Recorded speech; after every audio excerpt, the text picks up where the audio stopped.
오늘의 헤드라인 뉴스입니다. 금리 우려로 급락했던 뉴욕 증시가 반도체 강세로 하루 만에 반등했습니다. 트럼프 대통령이 애플, 인텔 협력 발언에 관련 주가가 급등하며 기술주 중심의 나스닥이 상승을 주도했습니다.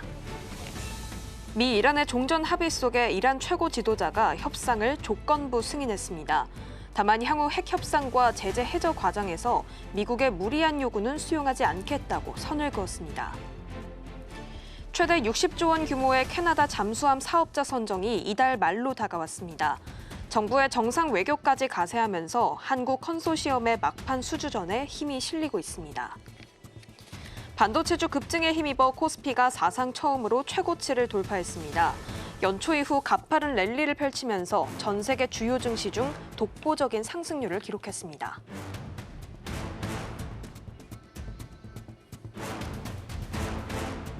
시청자 여러분 안녕하십니까? 출발 증시 와이드 1부 시작합니다. 진행의 이승입니다. 마침내 코스피가 9천의 시대를 열게 됐습니다. 어제 삼전닉스의 질주 속에 새 지평의 문을 열게 됐는데요. 이러다 정말 만스피까지 얼마 남지 않은 것인가라는 기대감이 함께 커지고 있습니다. 다만 어제 장에서는 또 이 장 안의 체감 온도가 달랐습니다. FOMC로 인해서 금리 인상 우려가 좀 부각되다 보니까요. 코스닥 중소형주들이 좀 부담을 입게 됐습니다. 코스닥 1000선 가까스로 지키면서 하락 마감하게 됐습니다. 간밤에 뉴욕 증시 분위기 괜찮았습니다. 그렇기 때문에 오늘 코스피가 9천을 안정적으로 지켜줄 수 있을 것인지 이 상승 온기가 대형주를 넘어서서 다른 업종으로까지 확산될 수 있을지 오늘 이 부분을 좀 체크해 봐야겠는데요. 간밤 뉴욕 증시 마감 상황 먼저 체크해 보도록 하겠습니다. 뉴욕 증시 3대 지수는 모두 일제히 상승 마감했습니다. 선물 옵션 만기일 영향으로 인해서 상승 출발했는데요. 반도체주가 주도를 해주면서 이 상승폭을 더 끌어올렸습니다. 나스닥 중심의 상승이 두드러졌던 하루였습니다. 자, 이제 100일 넘게 이어졌던 전쟁의 시계가 멈춰진 듯합니다. 어제 우리 시장이 개장하기 전에 최종 서명에 도달했다라는 내용들이 전해지게 됐었죠. 당초에는 19일 스위스에서 대면 서명식을 진행할 예정이었는데 앞당겨진 겁니다. 결국에는 서명과 합의가 공식적으로 발효가 되면서 참 오랫동안 3개월 넘게 우리의 발목을 잡고 늘 긴장감을 유발시켰던 전쟁이 이제 마무리 수순에 들어가게 됐습니다. 지정학적 불확실성이 본격적으로 낮아졌다라고 볼 수 있는 상황, 유가도 많이 낮아졌죠. 물론 더 떨어져야 하지만 전반적으로 안개가 많이 걷혀지고 있는 시장 분위기입니다. 자, 그러면서 핵심 쟁점들도 실제 이행 단계에 돌입하게 됐습니다. 벤스 부통령에 따르면 종전 양해각서에 따른 60일간의 후속 협상 기간이 이제 공식적으로 시작이 됐다고 합니다. 이에 따라서 협상 시한은 8월 16일까지로 현재 계산이 되고 있습니다. 핵심은 크게 두 가지입니다. 첫 번째 핵심은 이란의 비핵화 협상입니다. 그리고 두 번째는 호르무즈 해협의 통행이 정상화되고 있는 부분이죠. 여기에 더해서 대이란의 해상 봉쇄까지도 해제가 됩니다. 다만 이란에 대한 경제적인 보상은 조건부로 현재 처리가 되어 있습니다. 이란이 정말 이 조건들을 충실하게 이행을 하고 어긋나는 행동만 하지 않는다면 경제적인 보상까지도 순리에 따라서 이루어질 수 있다라고 현재 언급이 되고 있습니다. 그러면서 벤스 부통령은 이 간밤에 1250만 배럴의 석유가 호르무즈 해협을 통과했다라고 강조를 하게 됐습니다. 원유 수송이 실제로 이어지고 있음을 강조한 그런 이야기로 현재 풀이가 되고 있습니다. 자, 그런데요. 이번 합의에서 비판적인 내용들도 좀 거론이 됐습니다. 다음 페이지에서 해당 내용 살펴보겠습니다. 야당은 물론이고요. 이 친정인 공화당으로부터도 비판이 나왔습니다. 받아낸 것 없이 미국 측이 퍼주기만 했다라는 비난이 좀 제기가 된 건데요. 실질적으로 미국이 얻어낸 것은 60일간의 추가 협상 약속뿐이다라는 지적인 것이었습니다. 그럼에도 이렇게 전쟁이 종전에 도달을 했다라는 부분들은 우리에게는 좀 실질적인 변화를 주게 됐습니다. 우선 국제유가가 진정세를 돌입하게 됐었죠. 그러면서 이 미국 휘발유 가격이 약 2달 반 만에 처음으로 갤런당 평균 4달러 아래로 떨어지게 됐습니다. 이 4달러는 심리적 마지노선입니다. 소비자들이 고물가를 피부로 느끼면서 소비 행태를 바꾸게 되는 그런 숫자라고 하는데요. 이 기준선이 무너졌다라는 부분들 함께 체크해 볼 수가 있겠습니다. 그럼에도 불구하고 현재 이 수준 전쟁 전 그리고 1년 전과 비교했을 때도 여전히 높은 수준임을 보여주고 있습니다. 자, 그런데 골드만삭스는 이런 분석을 내놨습니다. 어제 원유 수송량이 지금 전쟁이 끝나더라도 전쟁 이전 수준의 약 70% 수준밖에 회복되지 못할 것이다라는 보고서를 내놓게 됐는데요. 전쟁 이전을 보시면 하루에 호르무즈 해협에서는 약 2천만 배럴의 원유가 통과했습니다. 그런데 전쟁 이후에는 어떻게 됐죠? 호르무즈 해협이 봉쇄가 되면서 우회 통로를 통해서 원유를 수송해야 했습니다. 이 우회 통로를 중동 산유국들은 적극적으로 활용을 하게 되면서 이쪽에서 이동하고 있는 원유 물량이 하루에만 750만 배럴에 달합니다. 그런데 지금 이 호르무즈 해협이 개방됐음에도 불구하고 이 통로를 적극적으로 활용하지 않을 수 있다는 분석들이 나옵니다. 심지어 UAE 같은 경우에는 호르무즈 의존도를 제로로 낮추겠다라는 계획까지 내놓은 상태라고 합니다. 결국에는 전쟁이 이제 마무리가 되면서 유가가 안정이 됐고 이 부분이 우리에게는 참 좋은 호재이기는 하지만요. 전반적으로 이제 전쟁이 일어나게 되면서 에너지 공급망이 좀 재편이 됐다라는 부분들이 확인이 됐습니다. 자, 그렇다면 다음 페이지를 통해서요. 간밤에 나왔던 기술적인 이야기들 한번 체크해 보도록 하겠습니다. 미국 반도체 자립 전략에 애플과 인텔이 등장하게 됐습니다. 트럼프 대통령이 어제 이 내용을 공식적으로 발표를 하게 됐는데요. 애플이 미국 내에서 인텔과 함께 반도체 칩을 설계하고 생산할 계획이다라는 점을 언급하게 됐습니다. 이 내용 사실 처음 아닙니다. 월스트리트 저널을 통해서 이미 보도가 된 내용인데 트럼프 대통령의 입을 통해서 공식화가 됐다라고 좀 볼 수가 있겠고요. 아직 세부적인 조건들은 공개가 되지는 않았습니다만 방향성은 분명하겠습니다. 이제 핵심 반도체 생산을 미국 안으로 더 끌어들이겠다라는 전략으로 보여집니다. 그러면서 트럼프 대통령은 이 인텔의 기업 가치 상승을 강조했습니다. 미국 정부가 인텔 지분 10%를 보유하고 있죠. 이를 기점으로 인텔의 가치가 굉장히 커졌다라는 겁니다. 협력 제안 당시에는 1,000억 달러인데 현재는 6천억 달러 이상으로 추산이 되고 있습니다. 이 부분도 언급을 했습니다. 엔비디아와 테슬라가 테라팹 건설에서 인텔과 협업하기로 했다라는 내용이었는데요. 그러면서 미국 반도체의 부흥을 현재 정부가 적극적으로 지원하고 있다라는 점들을 강조했습니다. 결국에는 공급망을 미국 안으로 결속시키고 재편시키려는 움직임을 보이고 있다라는 점들 해당 내용을 통해서 확인해 볼 수가 있었습니다.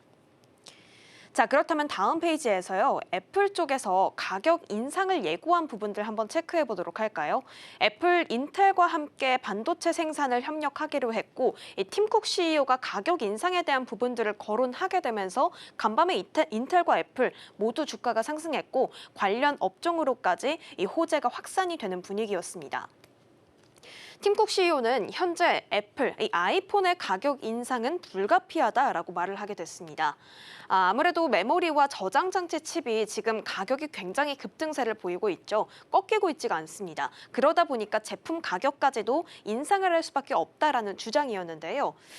사실 구체적인 대상과 시점은 아직까지 공개가 되지 않았지만 시장에서 지금 유력하게 가격이 인상될 것이다라고 뽑는 대상은 올 9월에 공개 예정인 아이폰 18 시리즈입니다. 아이폰뿐만 아니라 맥이나 아이패드까지도 가격 전가가 확산될 수 있다라고 좀 예상을 하고 있습니다.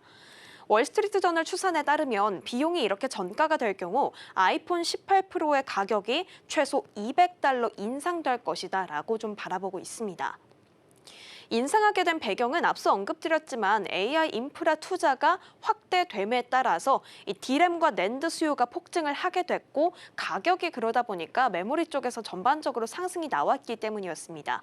이 메모리 가격이요, 지난해와 비교했을 때 무려 4배 이상 급증을 했다라고 합니다. 결국에는 메모리 쇼티지까지 일어나게 됐었죠. 가격이 너무 오르고 근데 수요는 함께 더 오르고 그러다 보니까 공급이 지금 현재 부족한 상황입니다. 결국에는 메모리 쇼티지가 가격 정가로 이어지게 됐다라는 부분들 우리가 체크해 볼 수가 있겠습니다. 메모리 원가 상승이 너무나도 가속화되다 보니까 마진을 유지하려면 이 판매 인상은 결국 불가피한 것이죠. 그러면서 팀쿡 CEO는 D램의 공급량 문제까지도 지적을 하게 됐습니다. AI용 고부가 메모리에 현재 공급이 집중되고 있다라는 부분들이고 스마트폰이나 PC 같은 소비자 기기용 메모리가 그렇기 때문에 부족해지고 있는 상황, 이 폼플레이션을 언급하게 됐습니다. 결국에는 시장은 이런 부분들을 주목하게 될 것으로 보입니다. 애플이 이렇게 가격을 인상하게 되면서 마진을 얼마나 방어할 수 있을지, 그리고 동시에 소비 수요가 어느 정도 버텨주게 될지 이 두 가지를 좀 주목할 것으로 보이는 상황이고, 이런 내용들 사실 우리 국내 시장으로 좀 연결을 해보자면 삼성과 하이닉스에게는 굉장히 큰 수혜가 될 수 있는 내용이다라고 좀 바라볼 수가 있겠습니다. 그렇기 때문에 간밤에 뉴욕 증시에서도 관련 메모리 주가 업종들이 굉장히 상승하는 모습들이 확인이 됐습니다. 자, 그렇다면 간밤의 특징주 흐름도 체크해 보도록 하겠습니다. 먼저 스페이스X입니다. 이틀 연속 급등한 이후에 최근에는 좀 변동성이 확인되고 있는데요. 투자 의견 매수와 목표 주가 상승도 제시가 됐습니다. 아르테 쪽에서 확인이 됐는데 목표 주가 401달러로 높여 잡았음에도 불구하고 결국은 하락을 하게 됐습니다. 그 이유는 최근에 밸류 부담이 좀 부각이 되고 있는 상황입니다. 그런데 간밤에 스페이스X 측에서는 채권 발행 준비 소식까지 좀 확인이 됐습니다. 여러 가지 이야기들이 겹치게 되면서 부담으로 작용한 것으로 보이고요. 3%대의 하락으로 마쳤습니다. 다음은 유스케일 파워입니다. 13% 두 자릿수대의 급등세를 보이게 됐는데 계약이 하나가 체결이 됐습니다. 파라곤과 SMR 전력 모듈용 HIPS 안전 시스템 최종 설계 계약입니다. 결국에는 이렇게 협력을 나서게 되면서 SMR에 대한 상용화 단계를 진전시켰다라고 평가가 되고 있습니다. 그럼 마지막으로 히트맵 흐름들도 체크해 보도록 하겠습니다. 앞서 언급드렸다시피 오늘 반도체주 쪽에서 굉장히 큰 강세가 나오게 됐습니다. 애플과 인텔 간의 협력 소식, 그리고 팀쿡 CEO의 발언들로 인해서 반도체가 상승을 주도해 줬는데요. 인텔 먼저 체크해 보도록 하겠습니다. 10%대의 급등으로 마치게 됐습니다. 앞서 언급드렸던 내용들 다시 한번 설명을 드리도록 하겠습니다. 애플과 인텔이 미국 내에서 AI 반도체를 설계하고 이를 인텔 파운드리에서 생산을 하겠다라는 소식을 발표하게 됐죠. 이 소식으로 인해서 상승으로 마쳤던 인텔의 모습이었습니다. 이 훈풍은 마이크론으로 이어지게 됐습니다. 8%대의 오름세였는데 사실 이 팀쿡 CEO의 발언도 함께 가세하게 됐죠. 메모리 공급 부족으로 인해서 전반적으로 메모리가 가격 급등이 이루어지고 있다. 그렇다면 우리는 제품 가격을 인상할 수밖에 없다라는 내용들이 확인이 됐는데, 그렇다면 메모리는 더 계속 공급 부족이 지속되겠구나, 장기화되겠구나라는 기대가 반영이 된 것으로 보입니다. 결국에는 메모리 쪽으로까지 강세가 좀 확인이 됐던 구간이었고요. 다음은 마벨 테크놀로지 한번 체크해 보도록 하겠습니다. 일단은 마벨 같은 경우에는 키방크에서 목표 주가 상향 소식이 있었습니다. 맞춤형 반도체의 모멘텀을 반영을 하게 됐고요. 목표 주가 기존 260달러에서 385달러까지 상향 조정하는 모습이었습니다. 아마존으로 한번 넘어가 보도록 하겠습니다. 3% 가까운 오름세를 좀 시연하게 됐는데 자체 AI 반도체를 판매하는 방안을 논의 중이다라는 소식으로 인해서 상승하게 됐고요. 이 소식이 앞서 언급드린 마벨 테크놀로지까지도 영향을 주게 됐습니다. 다시 애플로 돌아오도록 하겠습니다. 애플도 앞서 언급드린 내용이죠. 인텔과의 반도체 생산 협력, 그리고 팀쿡 CEO의 발언들을 통해서 수익성까지 좀 확보가 되겠구나라는 부분들이 확인이 됐습니다. 마진을 확보하려는 움직임을 보였기 때문에 이 부분이 호재로 작용을 했던 모습들이 확인이 됐습니다. 자, 이렇게 간밤 뉴욕 증시의 흐름들을 보시면요. 전날에 사실 금리 인상 우려가 좀 부각이 됐었죠. 동결은 예상이 됐고 사실 인상에 대한 가능성도 높아질 부분들이 예상이 되기는 했습니다. 그래도 점도표가 너무 높아졌고 예상보다 워시 의장의 매파적인 발언들이 조금 더 구체화됐기 때문에 어제 시장 좀 하방 압력을 받았었죠. 그런데 하루 만에 분위기가 반전이 되면서 반도체주들의 강세가 돋보였던 하루였습니다. 이번 주도 이렇게 좀 끝이 갑니다. 이번 한 주도 사실 좀 다양한 굵직한 매크로 이벤트들을 확인하면서 소화하면서 지나가야 했던 한 주였는데요. 인플레이션 우려로 시작이 됐었던 FOMC 회의도 끝이 났고요. 그리고 전쟁도 이제 마무리 수순에 돌입을 했습니다. 오늘 밤에는 뉴욕 증시가 휴장입니다. 노예 해방일로 인해서 쉬어가는 가운데 그렇다면 다음 주에 우리는 또 어떤 곳에 집중을 하게 될까요? 마이크론 실적 대기하고 있고요. PC 물가 지표까지도 확인을 해야 되는 구간입니다. 다음 주에도 다양한 이벤트가 많은 만큼 또 해당 이슈들 침착하게 팔로업 해드리도록 하겠습니다. 자, 그렇다면 수진 앵커, 오늘 국내 증시에서는 어떤 투자 포인트 짚어볼 수 있을까요? 네, 뉴욕장도 참 좋았는데 어제장 국내 증시 9,000피를 달성했습니다. 와, 정말 9,000피가 이제 우리 처음 만난 세계가 됐습니다. 9,000피 온다 했지만 이렇게 빨리 올지는 몰랐는데요. 8,000피에서 9,000피까지 가는 시간이 22거래일밖에 되지 않았습니다.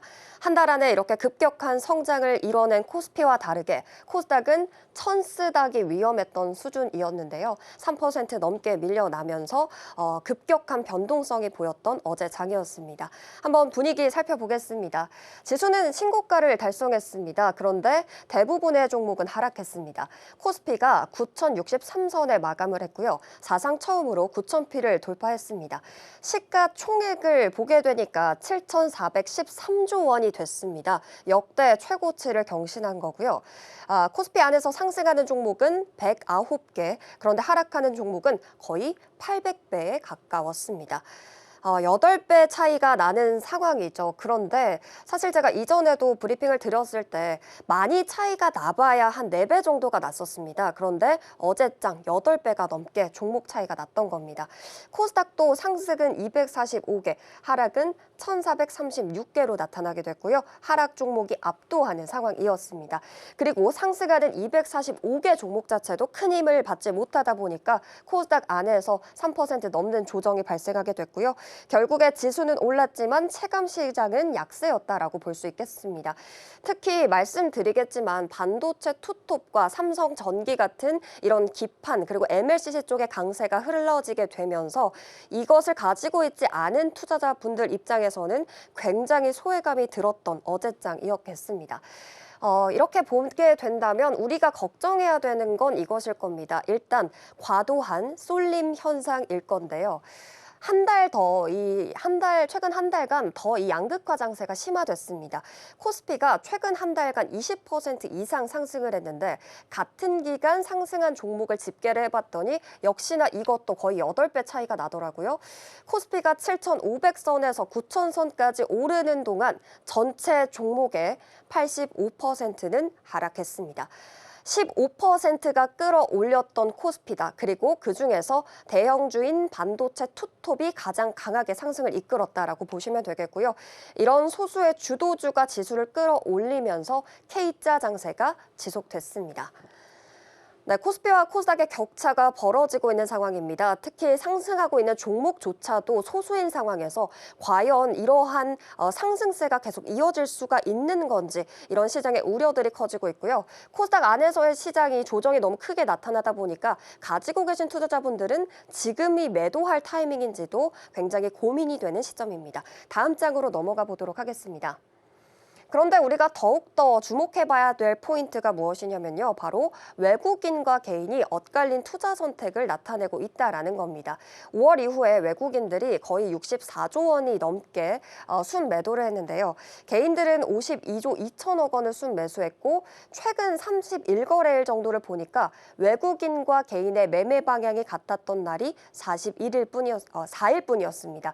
그러니까 외국인들이 팔기 시작하면 개인들이 사기 시작하고요. 개인들이 또 한 번 사기 시작하면 외국인들이 팔아치우는 그런 모습들이 나타나고 있는 건데요. 이렇게 외국인과 개인의 시각 차이가 극명하게 나타나게 되면서 수급 자체가 좀 일정하지 않게 흘러가고 있습니다. 그렇다 보니 투자하는 투자자 입장에서는 방향성을 어떻게 잡아야 되는지 굉장히 고민이 커지는 시점이겠죠. 그리고 현재 시장 자체가 지수의 상승장이다라고 보기에는 주도주 장세에 가깝습니다. 반도체와 AI 관련된 종목의 중심으로 수급이 집중되고 있고 실적과 또 성장성이 찍히고 있는 종목에만 자금이 유입되고 있습니다. 심지어 실적과 성장성이 뒷받침되는 종목 쪽에서도 지금 활약성이 나타나고 있지 않은 이유가 반도체 투톱에 너무 쏠려 있기 때문이겠죠. 결국에 지수보다 업종과 종목에 대한 선택이 굉장히 중요합니다. 중요해지는 구간이고 향후 이렇게 반도체에 대한 수급이 확산될지 그리고 이 반도체 랠리의 끝이 어디일지 시장 전반 상승의 핵심 변수가 되겠습니다. 네, 이렇게 전반적인 어제 시장 분위기 살펴봤습니다. 다음 장으로 넘어가 보도록 하겠습니다. 결국에 어제 시장의 상승을 주도했던 것이 있다라고 한다면 반도체 투톱을 빼놓고 말할 수가 없을 겁니다. 코스피 지수가 변동성이 컸지만 그래도 계속해서 상승부를 켜고 있었던 와중에 삼성전자는 등락을 거듭했습니다. 음전을 했다가 또 한 번 양전을 했다가 하면서 그래프가 보시다시피 굉장히 부침을 겪었었죠. 이러다가 그래프를 보시면 갑자기 수직 상승하는 그래프 지금 확인되실 겁니다. 삼성전자가 오후장에 외국인들의 수급이 들어와주기 시작하면서 굉장히 급격하게 늘어났습니다. 어제 외국인들의 수급 상황을 지켜보게 된다면 장 초반에는 거의 8천억 원 넘게 팔아치우는 모습이었거든요. 그런데 이게 오후장에 들어서 갑자기 급격하게 들어오기 시작합니다. 1조 2천억 원을 어제장에서 순매수로 돌렸고요. 이렇게 외국인들이 방향성을 틀자마자 개인들도 방향을 돌렸습니다. 바로 매도 포지션으로 전환을 했습니다. 결국에 외국인들이 어디에 들어왔나라고 보니까 반도체에 향한 수급 쏠림이 굉장히 심화됐다라고 보시면 되겠고요. 그러한 이유 자체는 일단 애플 관련된 소식들이 어제장에 작용을 했습니다. 애플의 팀 쿡 CEO가 최근 인터뷰에서 제품 가격 인상이 불가피하다라고 밝혔는데요. 그동안 이런 원가 부담을 자체적으로 흡수를 해왔는데 더 이상 감당하기 어려운 수준에 도달했다라는 설명을 했습니다. 특히 팀 쿡 CEO의 이 말이 굉장히 인상이 깊었습니다. 40년 동안 업계에 있었는데 이번과 같은 원자재 가격 상승은 처음 본다라고 언급을 하게 된 건데요. 100년에 한 번 있을 법한 대홍수 수준이다라고 표현을 했습니다. 이렇게 강한 언급을 하게 되면서 이제 애플의 아이폰까지 가격 인상이 불가피하다라고 밝힌 상황에서 반도체 투톱의 메모리 공급에 대한 강세, 여기에서 가격 강세까지 이어질 것이다라는 기대감이 어제장에 반영이 되기 시작한 거고요. 그리고 어제장에서 뉴욕 증시를 보게 된다고 해도 대부분의 종목들과 섹터가 하락을 했을 때 기술주들은 살아남았습니다. 그렇기 때문에 어제장에서도 우리 국내 증시에서도 대부분의 종목이 하락했지만 특히 기술주, 반도체주들은 살아남는 모습이었죠. 물론 소부장은 약했지만요. 이런 모습들로 인해서 하나증권에서 목표가를 또 한 번 상향했습니다. 목표 주가 43만 원에서 48만 원으로 올려잡았고요. 이 디램 가격의 상승세가 지속될 것이다라고 밝혔습니다. 이 메모리 업황에 대한 개선이 반영이 된다라는 건데요. 이렇게 공급 부족이 결국에 가격의 상승을 만들게 되다 보니 2분기 영업이익은 92조 원을 전망한다고 합니다. AI 서버형 LPDDR에 대한 수요 강세가 이어질 것이고 앞서 말씀드린 대로 디램의 가격 상승, 여기에 HBM4에 대한 비중까지 확대되게 된다면 삼성전자에게는 계속해서 실적이 쌓일 수밖에 없고 그러한 부분들이 LTA, 장기 공급 계약을 추진하게 되면서 오랫동안 실적이 유지될 수 있다라는 긍정적인 전망까지 나오고 있는 상황이죠. 여기에 이번에 나왔던 주주 환원에 대한 기대감도 다시 한번 부각받고 있습니다. 사실 이것은 SK하이닉스가 먼저 조금 더 선반영하고 있는 상황이긴 한데요. SK하이닉스 쪽에서 주주 환원을 100조 원 넘게 진행을 할 것이다라는 소식이 나왔고 SK하이닉스에선 다시 한번 이것을 부정했지만 결국에 주주 환원에 대한 모멘텀이 부각이 되면서 SK스퀘어까지 함께 오르는 모습이었습니다. 그런데 삼성전자 쪽에서도 이러한 주주 환원에 대한 전략들 강하게 어필하고 있는 상황인데요. 지금 삼성전자 쪽에서는 이렇게 언급을 했습니다. 올해 삼성전자의 잉여 현금 흐름이 309조 원에 달할 것이다라고 하나증권은 전망을 했고 주주 환원 규모를 보게 된다면 153조 원으로 추정이 된다고 합니다. 거의 절반에 가까운 금액을 우리의 주주 환원으로 넘어가게 되는 거고요. 자사주 매입 배당 확대에 대한 기대감이 나오고 있고 예상되는 배당 수익률이 4%에 이르는 상황입니다. 이렇게 주주들에게도 챙겨주는 것이 하반기에도 집중될 것이다 보니까 지금 상반기 6월 안에서는 지금이라도 들어와야 할 때인가라는 고민들이 커져가는 시점이겠죠. 자, 이러한 상황 속에서 어제장 함께 올랐던 또 다른 종목이었죠. SK하이닉스 다음 장에서 보도록 하겠습니다. 네, SK 하이닉스에 대한 증권가에 대한 전망 어제장에서도 확인해 볼 수가 있었습니다. SK 하이닉스 그동안 계속해서 상승세를 타고 있고 그 탄력이 굉장히 높습니다. HBM에 대한 독주가 나타나고 있는 거고요. 목표가 300만 원의 시대가 지금 나타나게 됐네요. 미래에셋과 유진투자증권이 320만 원, 그리고 SK증권과 KB증권까지 300만 원을 불렀습니다. 그리고 국내 증시 안에서 국내 증권사들은 좀 보수적으로 가격을 높여 잡았지만 일본의 노무라 증권은 SK 하이닉스에 대해서 500만 원까지 제시한 상황입니다.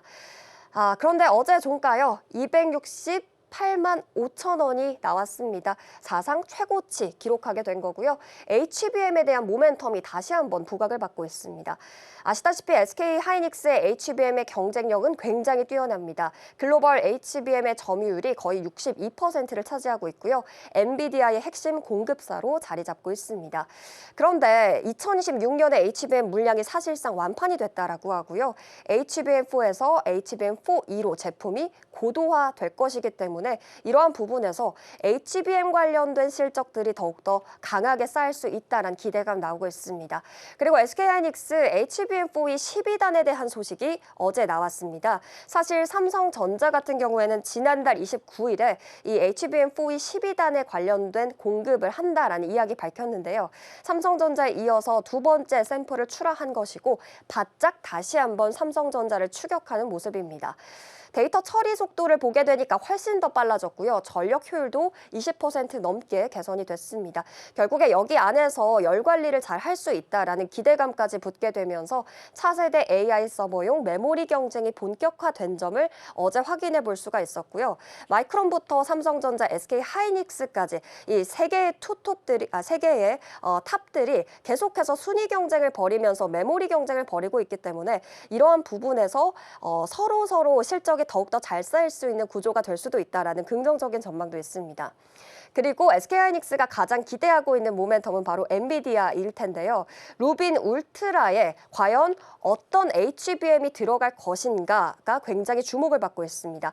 HBM4E가 이 안에 탑재가 될 예상인데요. 성능 검증이 통과되게 된다면 양산이 바로 직행이 되게 되고 그렇다면 HBM의 가격 협상력이 더욱더 확대가 될 것입니다. 이러한 부분들이 굉장히 주가를 끌어올릴 수 있는 하나의 요인이 될 텐데 관건은 누가 먼저 인증을 받느냐 이겁니다. SK하이닉스가 먼저 인증을 받게 된다면 주가 탄력성이 더욱더 높아질 수 있겠고요. 삼성전자가 더 받게 된다면 삼성전자가 더 빠르게 튀어오를 수도 있겠습니다.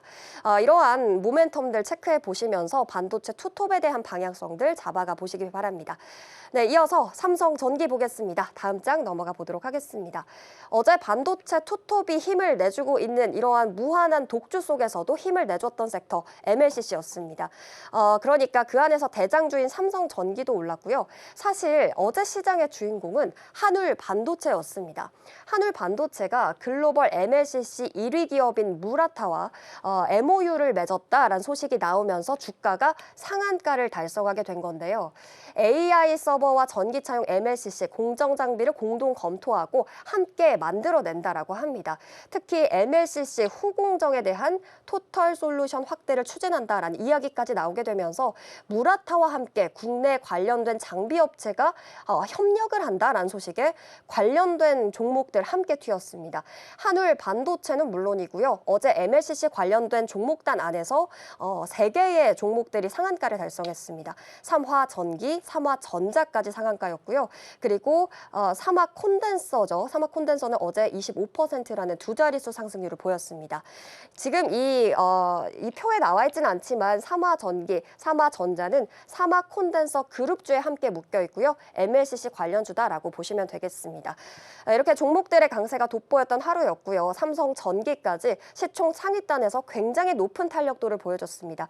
하루 만에 8% 넘게 상승을 하게 된 건데 이런 이야기가 있었죠. 어제장에서 무라타가 장중에 18% 사상 최고가를 경신하는 상황도 나왔습니다. 이러한 부분에서 전 세계적으로 MLCC에 대한 공급 부족이 심한 심화되고 있고 결국에 가격 단가에 대한 상승까지 이어질 수 있다는 기대감 나오고 있습니다.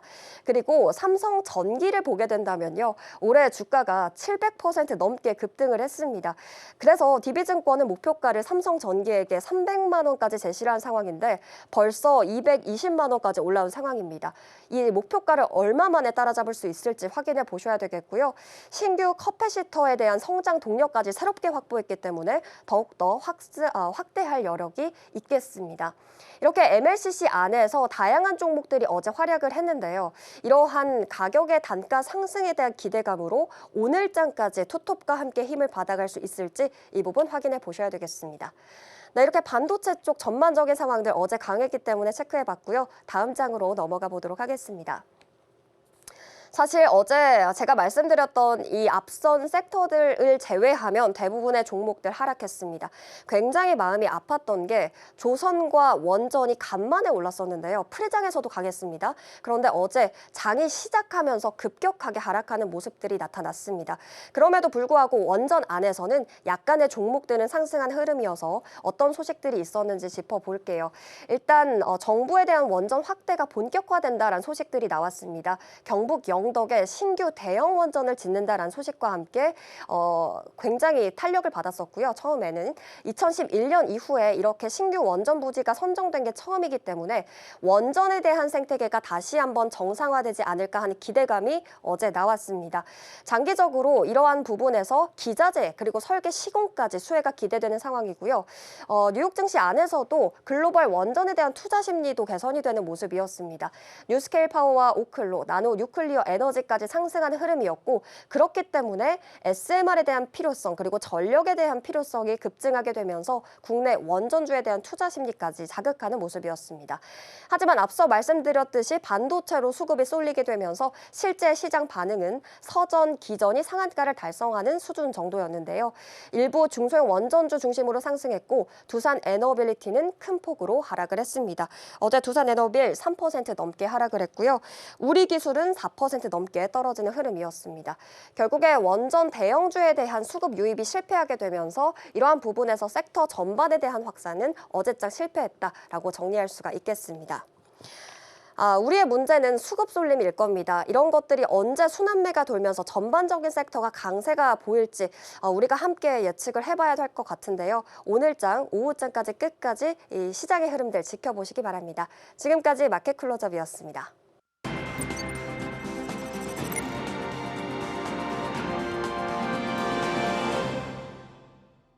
시장의 트렌드가 어디로 향하고 있는지 맥을 짚어보겠습니다. 머니 트렌드 시간이고요. 이정우 앵커와 함께합니다. 어서 오세요.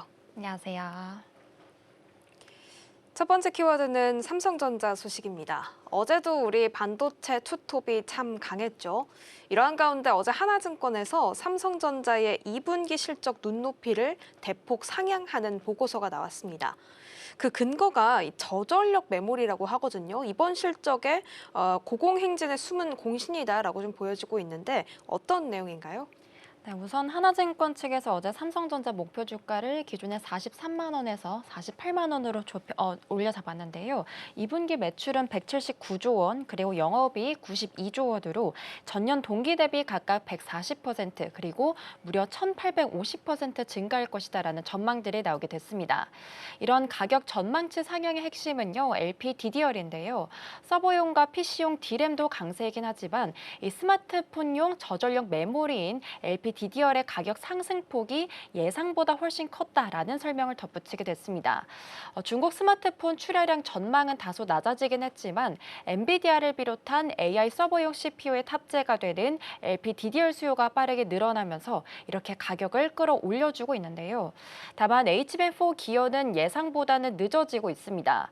주요 고객사들의 AI 반도체 출시 그리고 출하 일정들이 일부 지연이 되면서 HBM4 판매 확대 속도가 느려 이어졌다는 분석들인 건데요. 원래는 HBM3E 가격이 내려가는 시점에 HBM4가 대체되며 수익성을 유지할 것으로 보긴 했지만요. 올해는 이런 효과들이 일부 제한될 전망입니다. 내년에는 HBM4 비중이 HBM3E를 넘어서며 평균 단가가 자연스럽게 오를 것으로 내다봤는데요. 결론적으로는 올해는 LPDDR의 실적을 견인해주고 내년부터는 HBM4가 본격적인 성장 동력으로 자리바꿈할 전망입니다. 이 모바일에 쓰이는 저전력 메모리가 AI 서버 확대와 좀 맞물리게 되면서 효자 노릇을 하고 있다라고 정리해 볼 수 있겠습니다. 그런데 기술 분야에서도 고무적인 성과가 전해지고 있다고 합니다. 이 삼성이 수직 적층 기술을 세계 최초로 시스템 반도체 영역까지 확장하는 데 성공했다고 하는데 이 기술적인 가치 내용도 함께 살펴주시죠. 네, 맞습니다. 삼성전자 반도체 연구소가요, 3차원 적층 트랜지스터 구조를 세계 최초로 구현에 성공하게 됐습니다. 일본 교토 심포지엄에서 베스트 페이퍼로 선정된 연구였는데요. 핵심은 바로 적층 개념의 확장입니다. 삼성전자는 낸드 플래시에서는 V낸드로 그리고 D램에서는 HBM을 통해 수직 적층을 함으로써 이 면적 한계를 돌파해 왔는데요. 이번에는 로직 반도체까지 이런 흐름들을 이어가게 된 겁니다. 기존의 평면 방식은 트랜지스터 간격이 좁아질수록 전기적인 간섭을 막기 어렵다라는 한계들이 있었는데요. 이렇게 소자를 위아래로 쌓아서 이런 문제들을 해결했다는 설명입니다. 이에 따른 기술적 성과들을 보면요. 기존의 업계 최소였던 48나노보다 더 좁은 42나노 게이트 피치를 구현했고요. 위아래 트랜지스터를 직접 연결하는 구조도 세계 최초로 선보이게 됐습니다. 삼성전자 반도체 연구소 측은 같은 면적에 더 많은 트랜지스터를 넣을 수 있기 때문에 AI 시대가 요구하고 있는 더 작은 면적 그리고 더 낮은 전력 그리고 더 높은 성능 구현에 적합하다라고 설명을 했는데요. 요약해보자면 이번 연구는 아직 기초 단계이긴 하지만 향후 제품화로 이어지게 된다면 삼성전자 시스템 반도체 경쟁력의 새로운 기반이 되어줄 수 있습니다. 이런 가파른 흐름을 반영을 하듯 우리 반도체 투톱의 3분기 영업이익 추정치가 말 그대로 수직 상승을 했다고 합니다. 역시나 메모리 가격 폭등이 기인을 한 것으로 보이는데 어제 애플의 팀쿡 CEO도 이러한 부분들을 좀 거론을 했죠. 메모리 가격이 너무 급등을 하다 보니까 제품 가격을 인상할 수밖에 없다라고 말하기도 했습니다. 전반적인 이 구조적인 호황 우리가 좀 어떻게 해석을 해볼 수가 있을까요? 네, 맞습니다. 어제 FN가이드 집계에 따르면요. 삼성전자의 3분기 영업이익 컨센서스가 무려 104조 원으로 현재 집계가 되고 있습니다. 3개월 전 추정치인 55조와 비교를 해봤을 때는요. 거의 2배 가까이 뛰어오른 수치인데요. 2분기 추정치도 같은 기간 47조 원에서 87조 원 수준으로 1.8배가량 급등하게 됐습니다. SK하이닉스도 비슷한 흐름들을 보여주고 있는데요. 3분기 영업이익 컨센서스가 45조에서 75조 원대로 1.7배가량 올라서게 됐고요.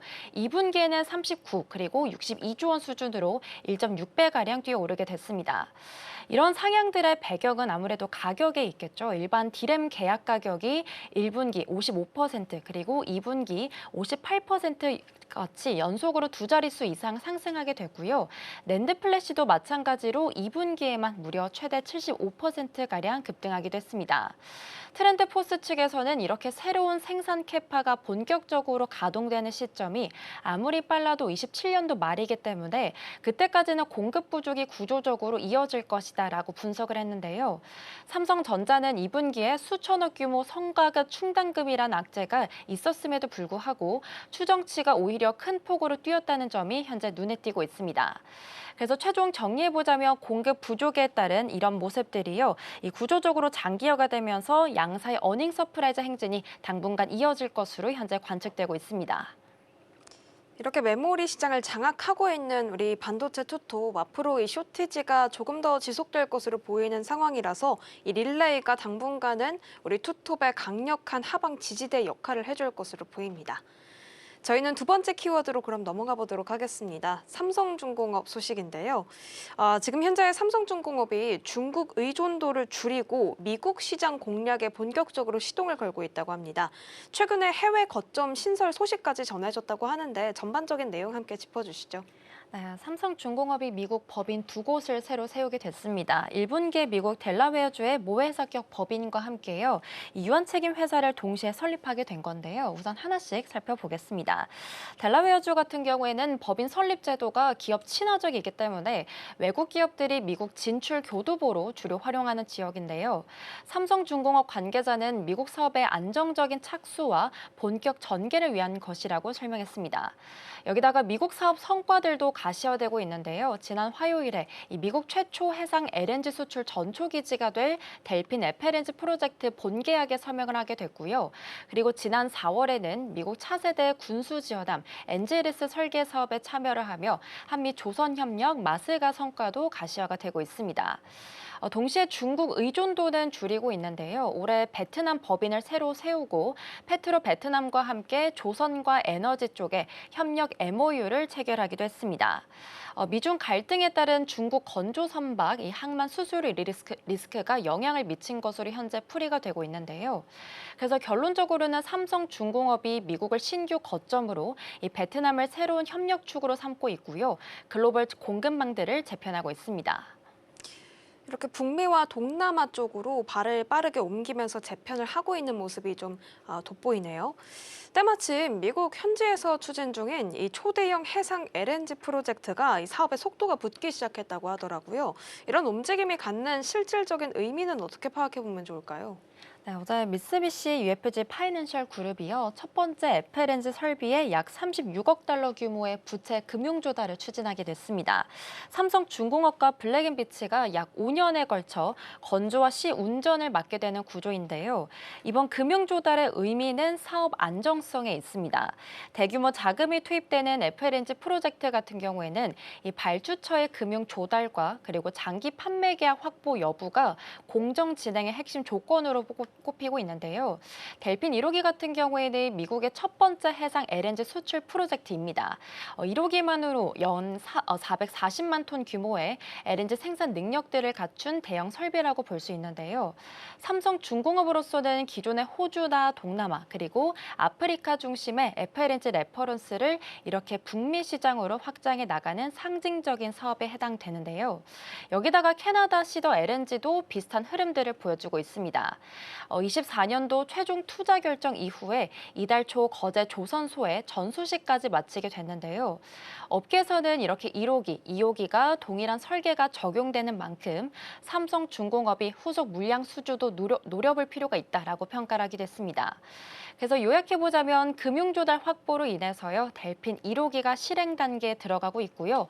후속인 2호기와 3호기 추가 수주 기대감들도 함께 커지고 있습니다. 이 자금이 좀 안정적으로 확보가 되면서 후속 수주에 대한 기대감을 좀 보장받는 분위기네요. 사실 이 삼성중공업 같은 경우에는 부유식 데이터 센터라는 미래 먹거리로 경쟁력을 확보하고 있기도 하잖아요. 마지막으로 이런 성장 동력에 대한 부분까지 함께 짚어보도록 하겠습니다. 네, 맞습니다. 삼성중공업은 FLNG 11척 중에 7척을 수주하게 됐는데요. 그러면서 글로벌 시장 점유율 64%를 차지하고 있습니다. 세계 최대 규모 FLNG였던 쉘 프렐류드 이후에 쌓아온 트랙 레코드라고 볼 수 있습니다. 올해 수주 흐름도 굉장히 견조한데요. 우선 미국 델핀 1호기 29억 달러, 그리고 아프리카 선주와 3조 6,536억 원 규모의 FLNG 본계약을 잇따라 체결하게 됐고요. 누적 수주 같은 경우에는 연간 목표의 69%를 현재 채우게 된 상황입니다. 여기다가 다음 성장축으로 떠오르고 있는 게 바로 FDC인데요. 부유식 데이터 센터는 AI 수요 증가로 주목받고 있는 신사업인데 강이나 바다 위에 설치를 해서요. 육상 데이터 센터가 겪고 있는 전력이나 부지 확보 그리고 이 서버에 대한 냉각 문제들을 해결할 수 있는 솔루션으로 꼽히고 있습니다. 여기다가 최근에는 그리스 선주사 캐피탈 그리고 영국의 로이드 선급과 3자 협력을 맺기도 했고요. 무디스 같은 경우에는 2030년까지 AI 데이터 센터 인프라에 최대 3조 달러가 투입될 것으로 전망하기도 했습니다. 그래서 최종적으로 정리해보자면 삼성중공업은 FLNG 표준화로 현재 수익을 확보하고 있고요. 이제는 FDC라는 미래 먹거리까지 동시에 준비하며 이중 전략을 펼치고 있습니다. FLNG 표준화를 통해서 캐시카우를 확보하고 있고 미래 성장 동력까지도 탄탄하게 구축하고 있는 삼성중공업의 행보를 한번 살펴봤습니다. 저희는 그럼 마지막 키워드로 이동해 보도록 하겠습니다. 리플 소식인데요.